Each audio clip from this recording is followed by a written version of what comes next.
This is the city, meeting point of land and sky and sea, focal point of business, industry, and agriculture, throbbing pulse of the nation. These are the city's arteries, the lifelines of our nation. Before the city, an empty landscape, and without those lifelines, so would it be, barren, lifeless waste. Along the arteries go swift passenger and cargo carriers, distributing and redistributing the fundamental needs of food and clothing, warmth and shelter, implements of labor, and the fruits of that work, bearing news in magazine and letter. In an ever-increasing tempo, all these things expressive of the needs and desires of the human race are carried smoothly in a never-ending flow, east or west, north or south, past farm and village, through town and city. The railroads make America move.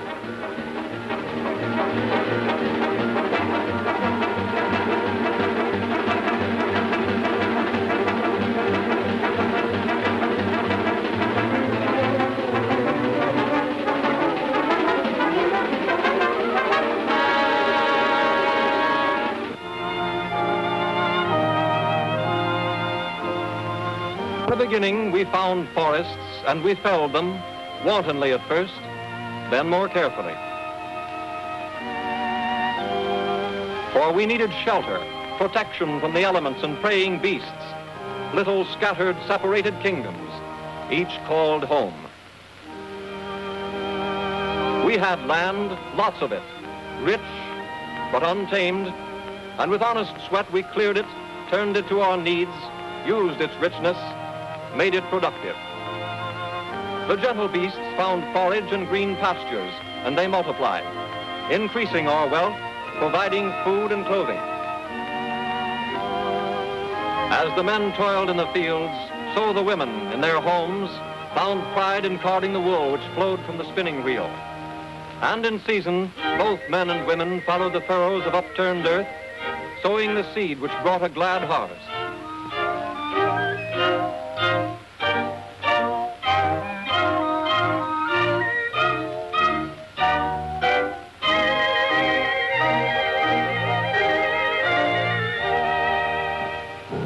Life was not easy. First came foot power, then animal power, and finally the wheel for bigger burdens. Then came steam and the railroads. What's this? You ain't heard about this? Folks down on Chestnut Street are all up in arms about it. It's going to be the death of all of us. They're building a railroad right through the most beautiful streets of our town. Oh, no! I tell you, a locomotive ain't got... Praise the Lord! Folks, we're never meant to go that fast. A railroad will ruin our trade. Are you going to stand for it? No! Or do you want to be a suburb of New York?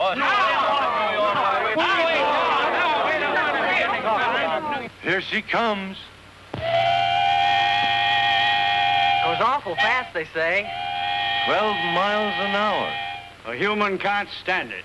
It'd shake a body to pieces.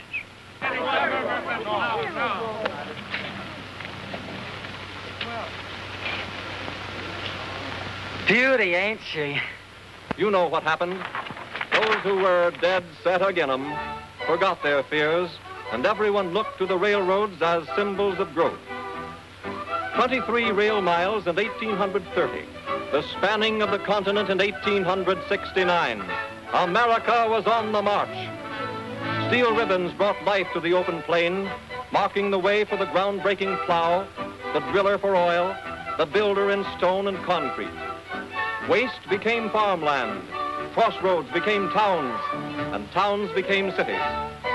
People and goods moved smoothly from place to place. A network bridging the miles, the railroads made and make the nation move.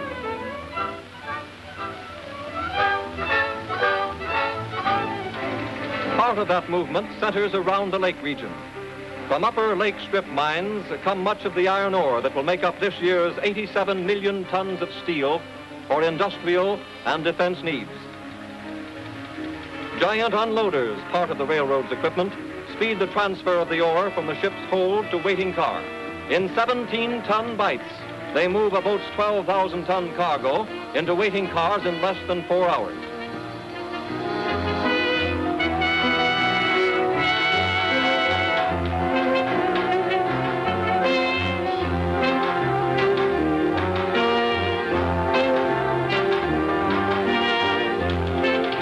And so outside the mill, the red earth of Minnesota joins the white stone of Pennsylvania and the black rock of West Virginia.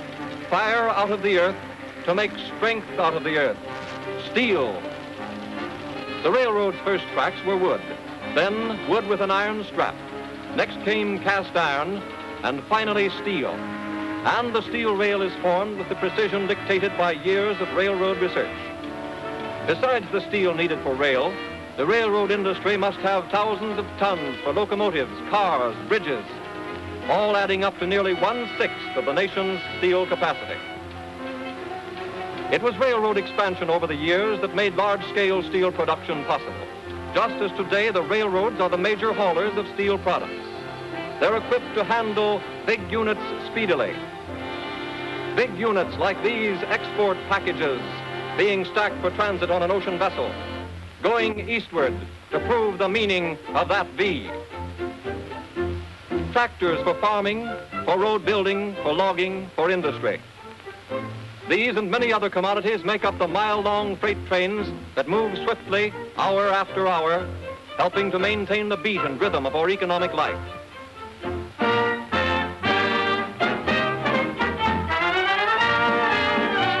Currents abroad have meant that almost overnight new cities have sprung up across the nation, dedicated to the toughening of men for any eventuality, giving them the stamina and the keenness of the pioneers. Distant maneuvers often require moving masses of men and materials with great speed. And here, as always, the railroads help. Cooperating with military authorities, the roads can receive an order to move hundreds of thousands of men on short notice without batting an eye and without interfering with regular travel.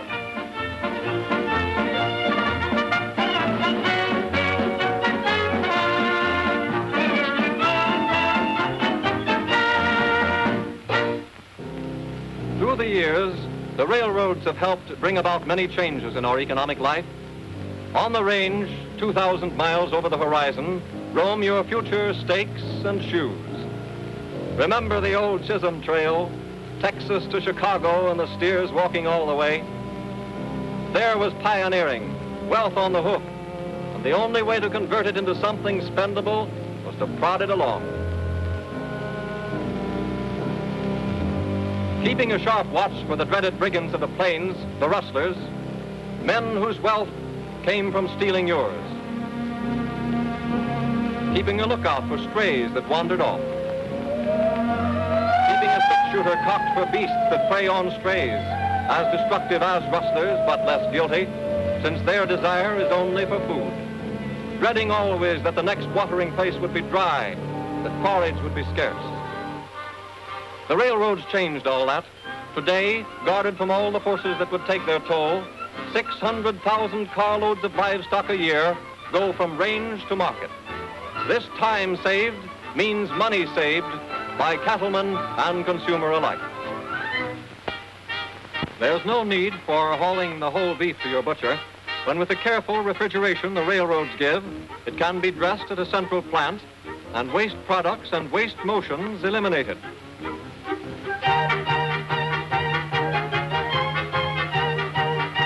There is a right sort of car for any given hauling job the railroads have to do. There are the standard box cars, the oversized ones for furniture or automobiles, the flat and open-top cars, the covered hopper cars for bulk movement of flour and cement, deep well cars for large or bulky machinery. Each year, the movement of grain to the huge elevators requires thousands and thousands of cars to be spotted, moved, and returned for reloading. There are cars for poles and pilings, cars that move cured lumber to those new cities and to old ones expanding. Steel containers, 5 to the car, sorted and sped along by ingenious cranes in classification yards, provide a special service for a wide variety of commodities. Automobiles and trucks are moved quickly from factory to buyer in cars equipped with special loading devices to prevent damage on the road. And there are flat cars with unique fastenings, providing a fast and economical way to transport truck trailers over long distances. The tank car, long a servant of the petroleum and chemical industries, is ready to do its share for defense. Milk cars move on passenger train schedules from our dairy lands to the great cities, so that all may have fresh milk and cream. Railroads don't always end at the water's edge. Car floats shuttle cars about the harbors. Freight, box, carton, and the package freight that comprises an enormous volume of less than carload merchandise movement is carefully loaded and sped off to consignee while the nation sleeps. Here is more unique railroad machinery, an elevator that empties a car of coal every 54 seconds. Coal has special trains, for its volume is one of the railroad's greatest single items. They themselves use a fourth of the output of the nation's mines and haul additional millions of tons for industrial and home use. Emptied ore boats slip alongside to be filled with the black rock. A car at a time is brought to the incline from the storage yard. It is hauled swiftly up by the cable-drawn Barney that pops up out of the pit. The full car kicks the empty down the switchback.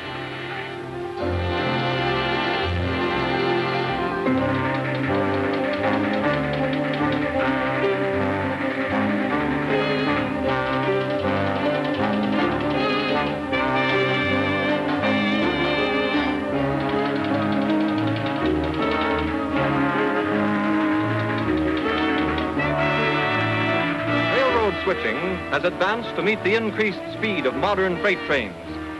Planned yard movement keeps 15,000 freight trains on the go every day. Boxcar, tank car, flat car, here's how they get in that order. From a receiving yard, incoming cars are pushed up a hump and allowed to coast down a gentle slope on the other side. Apparently all alone, save for the pin puller who uncouples them. But there are distant eyes. The man in the tower has long arms controlling every car on its way to the fan-like lines of track where new trains are made up. Once it was necessary to have a rider on each car to set the handbrake to reduce coupling shocks. Now it's faster, safer, more accurate. Power retarders do the job. The tower operator, his eyes on a teletyped list that gives the order in which cars are coming to the hump, the track on which they must go, and the care that must be used, has in charge the momentary destiny of someone's goods. With an enviable record for accuracy, he can send the car off in the right direction and by fingertip control operate steel grippers that slow or stop the car.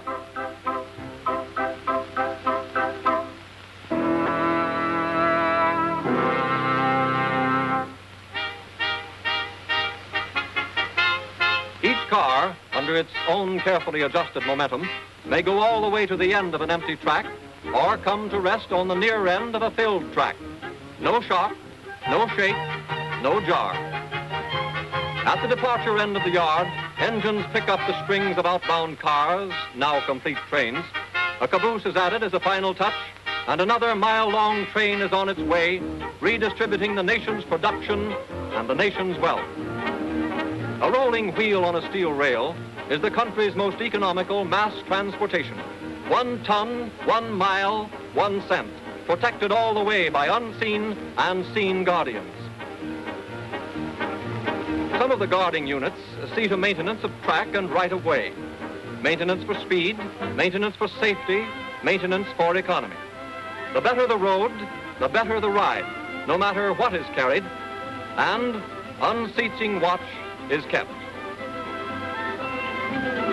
To a boy and girl, the long way round may be the shortest way home. But railroads take the straightest course, bridging gaps in the surface of the earth or boring through a mountain.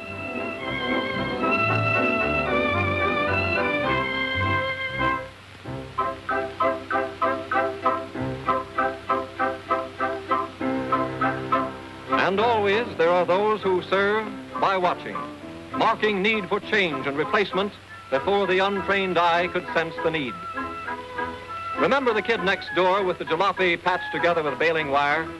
That sort of repair is almost as much his pride as the automobile itself. Not so the railroads. In the long run, and that means 19 billion miles a year in freight alone, the best is least expensive. Nature knows no rules of sportsmanship in her continual warfare with man.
Yet through them all move the railroads, lifelines indeed to stricken people, builders of hope and renewed confidence in the reconstruction of the patterns of their lives.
Research has made an antelope of the iron horse, has brought diesel-electric locomotives for switching and road service, has developed giant electrics for heavy traffic and steep grades. Research made steam do twice as much work on each ton of fuel, has helped speed up freight trains 62% in the last 20 years, has seen freight revenues lowered 24% per ton mile. And here's something else. Before 1883, there were more than 50 different varieties of local time used in the country.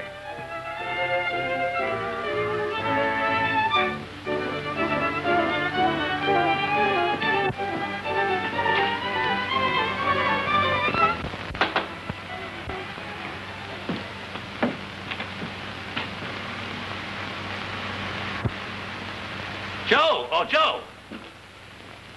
Yes, George, what is it? What time is it? 2:40. Is the train on time? Yeah, where you going? Gotta be in Newburgh in half an hour. Newburgh in a half hour? Why, it can't be done. Takes 20 minutes to get there. Well, I've got half an hour. Yeah, but you can't make it, George, because Newburgh's across the county line. They're 45 minutes faster than we are. Oh, my.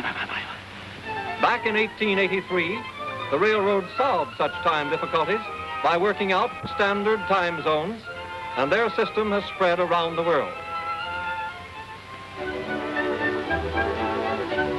Research has meant streamlining, air conditioning, greater speed and safety, and means much more to you in comfort when you ride. You can't really be happy until you know America, and you can't know it until you've seen it at first hand. Have you seen peace of a forested mountain bowl holding a mirror of lake? Do you know the scent of the out-of-doors the fragrance of wild flowers in the air.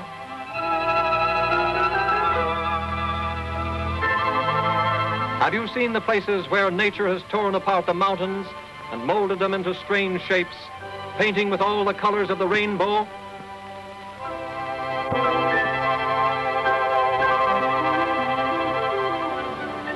You can see them all, if you will, in comfort that helps create the most pleasant memories.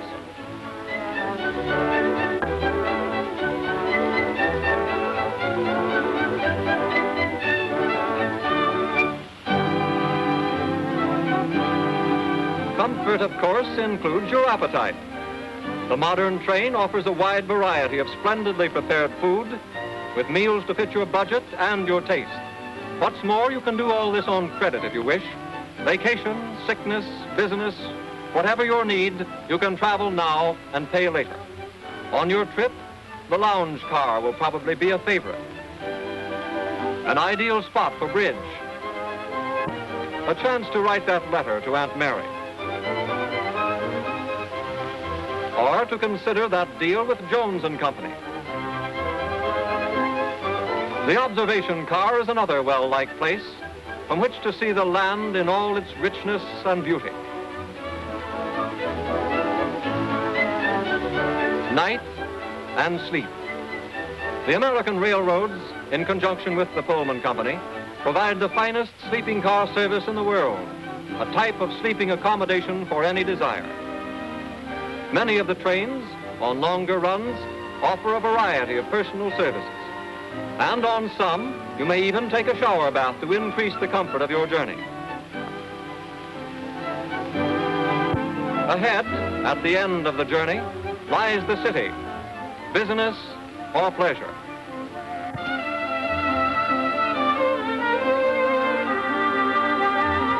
There are rushing, sparkling, icy mountain streams with fighting fish that love the bait or the hook.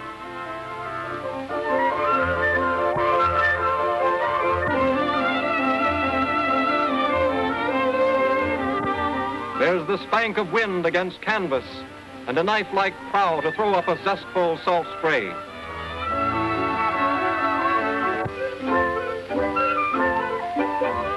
With speedy transportation, you can have your choice of water skiing in the south,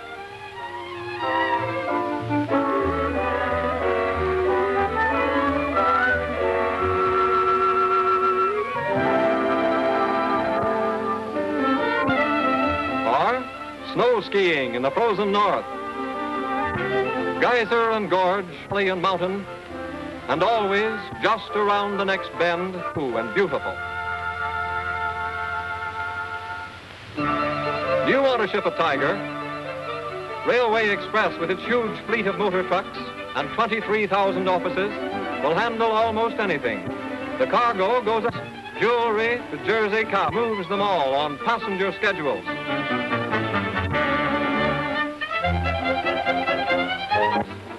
Today, the railroads carry a first-class letter the same distance in a day and a half and do it for only 1/5 of a cent.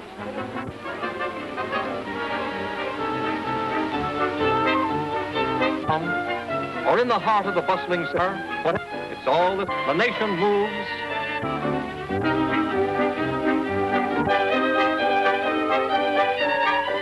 And they rush to city markets. Fish delivered overnight to far inland towns. Oranges and grapefruit from the sunny lands in all seasons.